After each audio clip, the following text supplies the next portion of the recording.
Hi everyone, this is Callie. Thanks for being here with me today. I am sharing a holiday mailbox with you using the Spellbinders Parcel and Post set. There are a few coordinating products, including some foiled sentiments as well as different foliage that you can put on your mailbox.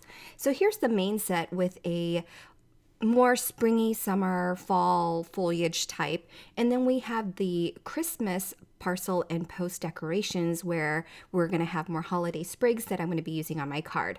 I'm going to start first by hot foiling our Christmas mailbox greetings here. There are 4 greetings to this set, so I'm just going to go ahead and put them on my Glimmer hot foil machine platform while they all heat up. I haven't decided which one I want to use, and it's best to foil all of them so that I get a good result with at least one. They all end up being fine. I just get nervous about them not foiling well the first time.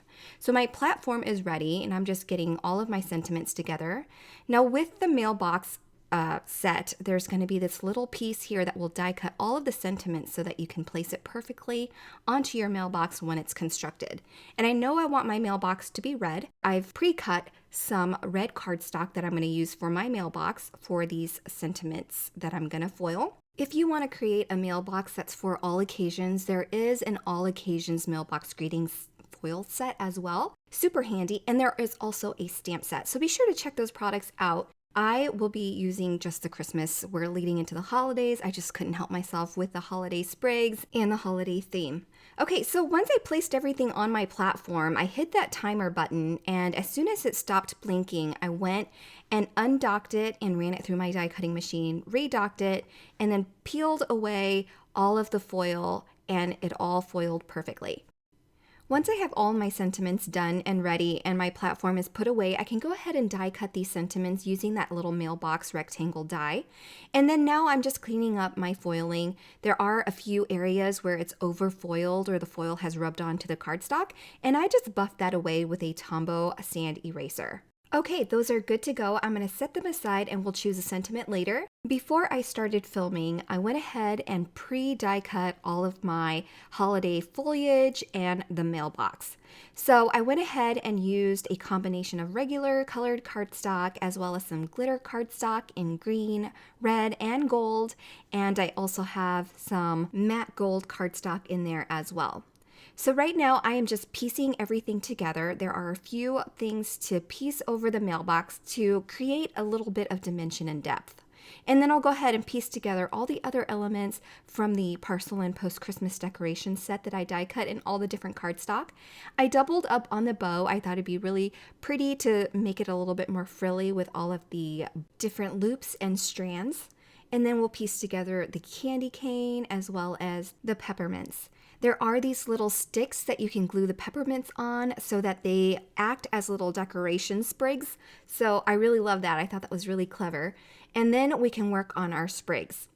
For the regular foliage, I use a combination of light and darker green. That way there's a little bit of contrast in the colors, and then I added the glitter berries onto those stems using a dot of glue on each of those berry spots. And last but not least, we have these holly berry clusters with the larger berries. I went ahead and pieced those together. Once I got all of my sprigs put together, I'm going to work on a background. I have the twirling embossing folder here, and it's just peppermints, and I thought that that would go well with the peppermints from the mailbox set. This embossing folder is from Simon Says Stamps, so I went ahead and embossed it on white cardstock, and it creates such a beautiful background, and I felt that it coordinated with our mailbox and the peppermint sprigs that we created perfectly. Okay, so off camera, I went ahead and trimmed this panel, cutting a 1/4 inch off all of the sides. And now we can start constructing our mailbox and attaching all of our sprigs. On the back side of the mailbox, I've added lots of strips of foam adhesive all the way around the mailbox, leaving the mailbox opening open. There is a die cut slit at the top of the mailbox opening, so it's a nice little flap. And then we can attach all of our sprigs to the inside. Right now, I'm just choosing my sentiment, and I selected one and put foam on top of that, and then attached it to the mailbox to create a bit more dimension.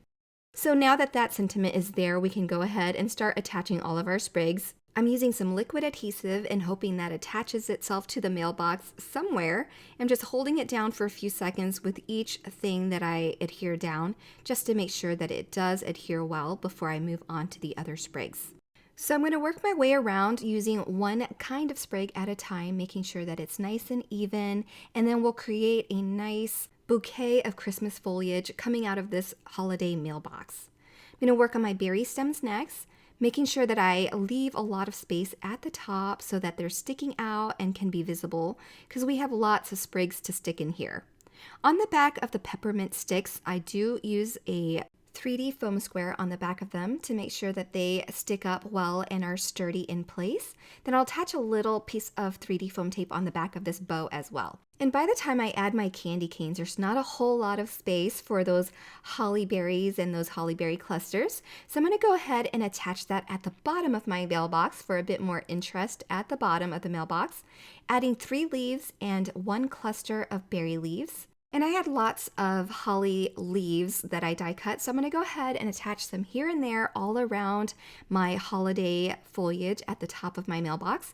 And then because I didn't want to waste this pretty little berry sprig, I did attach that at the bottom of my mailbox as well. And then last but not least, we have this little envelope, and I just neatly tucked that into the top of my mailbox. Now to mat my card, I decided to use some cream cardstock, which I also die cut that little letter out of, so it kind of coordinates with our mailbox. And then I finished by attaching the whole card to a card base. And there you have a pretty Parcel and Post Christmas mailbox. I hope you enjoyed this project. If you're interested in any of the products that I used, be sure to check out the links below, as everything will be linked for your convenience. If you like this video, be sure to give it a thumbs up. I'll be linking 2 more videos if you're interested in seeing more. Otherwise, I hope you all have a safe and wonderful holiday, and I will see you back here next time. Bye, everyone.